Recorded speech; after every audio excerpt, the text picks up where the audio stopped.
New day, new video. Welcome back, everybody. Today I discuss Serie A coaches because there's really a lot to say about Serie A coaches. Those leaving, those arriving, those who will probably change the bench in 2025-26. There's plenty to say about Serie A coaches, and of course, the starting point is Igor Tudor and Juventus. There have been, of course, even today, a lot of updates on the Juventus front. Igor Tudor arrived last night on Sunday at Continassa, driving from Croatia, from Split, where he was living, and coming back to Turin, where he played, where he had been Pirlo's assistant coach in 2020-21. So his era officially began today at Juventus with his first training session. Not all the Juventus players are already in Turin because there's the international break, of course. So he will work with the full squad just later in the week, but today was the day of his first training session, first meeting with some fans as well, because he got a round of routine medical checks at J Medical before his training session. So he met the fans, and it was just a small group, but of course Tudor really looked very excited about his new start at Juventus. It's just 9 games. Juventus can decide whether to extend his contract or not at the end of the season. Gazzetta reported today that the Juventus option ends on July 30. So this suggests Tudor will take charge of the World Cup, Club World Cup as well over the summer, which the final is in mid-July. So they have time until the end of July to either confirm or let Tudor leave after the end of the season. It will depend on results as well and his approach with the team. As we know, Thiago Motta's relationship with part of the dressing room wasn't ideal. It's something I discussed already in previous videos. So the first thing to be done is just make sure everything sticks together and go in the right direction, and in the same direction to get the results for a top 4 finish, which is absolutely not guaranteed because Juventus are 5th, and as I already mentioned, 3 of the last 9 games are away at Bologna, Lazio, and Roma, who are direct rivals for a Champions League placement. So it's no easy feat for Igor Tudor. For sure, what we can expect from Tudor is to switch to a 3-man defense, and this is probably the most interesting thing. Rely on Dusan Vlahovic again in attack. In 2022, Igor had a press conference where he was asked whether Osimhen was the best striker in Serie A, and he replied that no, Vlahovic is the best striker in the league. So there's really a lot of expectation about Vlahovic and about Tudor. Don't forget, Vlahovic has only played 400 minutes under Motta, 455 to be precise, since the start of the year, and started just 4 games and twice when Colomwani was unavailable. So it was clearly not part of Thiago Motta's plans anymore. Now with Igor Tudor, he will have a fresh start, and Juventus will really need his goals to try to get a top 4 finish. Then the future of Vlahovic has yet to be written. It's probably not at Juventus because he doesn't seem willing to extend his contract beyond 2026, but Juventus for now, they really need his goals to qualify for the Champions League.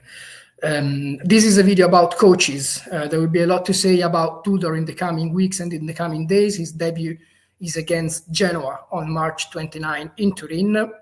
And of course, as I said, during the week, he will see all the players return from international duty and start to really apply his philosophy. But first of all, try to get things in place and try to win games to achieve a target that is the bare minimum for a team that has invested really a lot of money, more than 200 million across the last 2 transfer windows. It's an important day for coaches because, for example, Gazzetta dello Sport reported that Juventus are already thinking of what may happen after Igor Tudor. They mentioned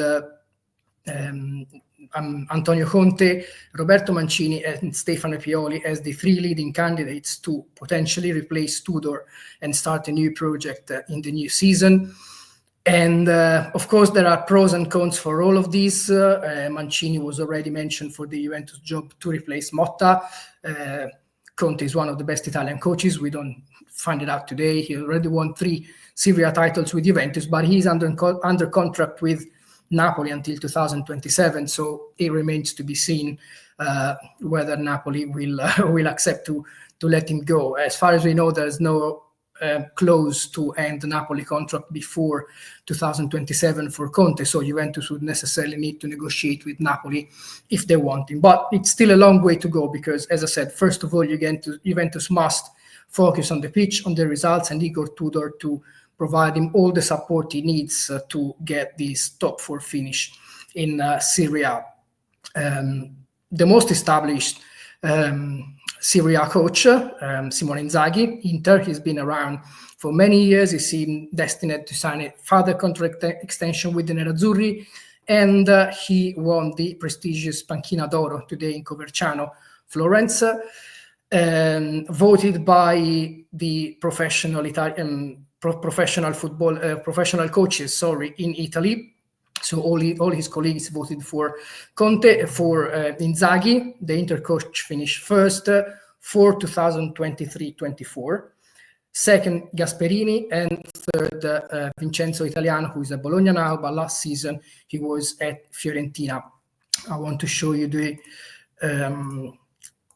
numbers and the votes behind the Panchina d'Oro from the Football Italia Twitter page. There is an interesting news here about Sarri and his vote for Thiago Motta, which I'll explain later on. Here we go. Inzaghi 26 votes, Gasperini 14 votes, and Italiano 4 votes. So Inzaghi won the Panchina d'Oro award, which is basically the best Serie A coach in 2023-24, voted by professional coaches in Italy. And the funny thing is that there are a lot of rumors about coaches and their futures in Italy right now, and probably the only one who's not involved is Simone Inzaghi, because first of all, as I mentioned, he's expected, or is at least in line for a contract extension with Inter. All the other teams, all the other clubs in Serie A could change coach during the summer. For sure, this is something that Napoli don't want to do. They wouldn't want to change Conte, but if Juventus call, who knows what will happen. Everyone knows the solid bond between Conte and the club, probably not part of the fans. Even if the last time that Conte went to Turin, he did walked around the turf at the Allianz Stadium after a 0-0 draw between Juventus and Napoli, and he got some applauses. He was smart because he didn't go under the Curva Sud with Juventus Ultras, where probably the reception would have been different, but from the rest of the stadium, from let's say ordinary fans, he didn't get the boos, which is always good if he aims to return to Juventus. But the only time that Conte spoke about potentially returning to Juventus was earlier this month, and he just said it's media games. It's something where he didn't want to be involved, just call it media games. And so it's still a long way to go to see whether he will go or he will stay. For sure, he's not entirely happy with the Napoli management, but I mean, they got important investments over the summer, and even if the squad is not 100% complete, and even if Kvaratskhelia left in the January window, the results that Conte has brought, it's also thanks to the summer signings of Napoli, especially Scott McTominay and Romelu Lukaku. Another coach who's in doubt and could leave at the end of the season is Gianpiero Gasperini of Atalanta. Gasperini also attended the Panchina d'Oro award in Coverciano, but received in the morning an award in Rome, the Premio Berzot, and in there he spoke about the Roma interest in him, and he said he's flattered by the interest from the Giallorossi, but insisted that they already have a great coach, who's Claudio Ranieri. I'll show you the quotes as well from Sky Sport Italia, which you can see here.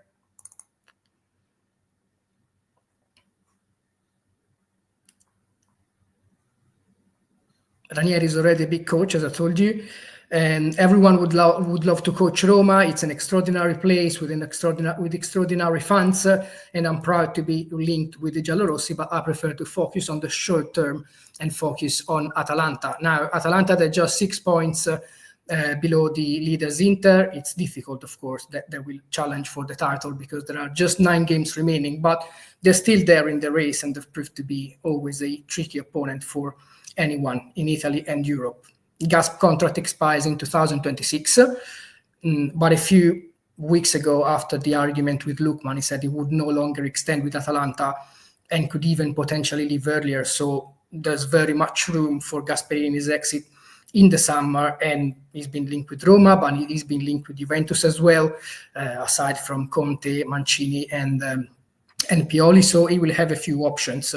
Sarri will have a few options as well. He spoke to Sky Sport Italia, and he said he actually voted for Thiago Motta as the best coach in Serie A in 2023-24. And there are a few options open for him. He's been linked with Atalanta. He's been linked with Roma. Personally, I know that Roma have talked to Francesco Farioli as well, the Ajax coach, but there have been talks with a number of managers. Surely Gasperini has had contact with Ranieri and the Friedkin family already, and Francesco Farioli as well has held preliminary talks with Roma. Lazio may change their coach as well, and really there's a lot going on. On paper, all the teams in Serie A, at least all the top teams, seem likely to change guidance in 2025-26. If we look at the top 5 or 6, Inter probably not going to change unless something huge happens. Maybe Inzaghi wins everything and then it doesn't have the motivation to continue. In that case, maybe he could decide to go elsewhere. But at this moment, there are no suggestions that Inzaghi will leave. Conte, you never know what happens with him, and there are important links with Juventus. So we'll have to see what he decides to do at the end of the season. And I repeat, he has a contract until 2027 anyway with Napoli. So whatever he decides, Napoli will have to be involved as well. It's not a decision that if he decides to leave, he can take on his own. Atalanta will probably change. Juventus, they need to see what they'll do with Tudor. But again, anything can happen with Juventus, and a lot will depend on results as well. Roma will surely change because they got Ranieri, but it doesn't seem willing to stay. The contract is just until the end of the season. Ancelotti has joked a little bit about Ranieri, saying that maybe he's going to stay, but even last week Ranieri insisted that no, he said retirement is the right thing. So Roma, again, are expected to change coach. The thing is, Inzaghi won today best Serie A coach of the year for last season when he won the title with Inter, and currently he seems the only one who is, if not 100%, 99% certain of staying at Inter. All the others, including Milan, are expected to change. As for Milan, of course, they need to wait for the new sporting director. Corriere della Sera reported today that Giorgio Furlani will meet Fabio Paratici today or tomorrow. I published one video a few days ago about the Milan options. The main ones in Paratici and Tare, but there are other names in the agenda as well, like Thiago Scuro of Monaco and the sporting directors of Bayer Leverkusen and Eintracht Frankfurt as well. Top sides, lot of top sides who can change the coach, except probably Inter at this moment. And again, there will be a lot to say about Serie A coaches in the coming weeks, because really the start of the summer will be first of all dominated by changes on the bench, and then we'll see how the decisions in the transfer window will shape the 2025-26 campaign. For now, today, coaches have taken center stage, starting with Tudor and finishing with Inzaghi winning an important trophy for 2023-24. Let me know in the comments which coach you would like for your team next season. If you like this video, subscribe to this channel because you're going to get daily updates on Serie A and Italian football and coverage live from stadiums as well. The next one will be Juventus Genoa, Tudor's first game in charge of the Bianconeri. So thank you very much for now. Thanks for your time. We speak very, very soon. Ciao.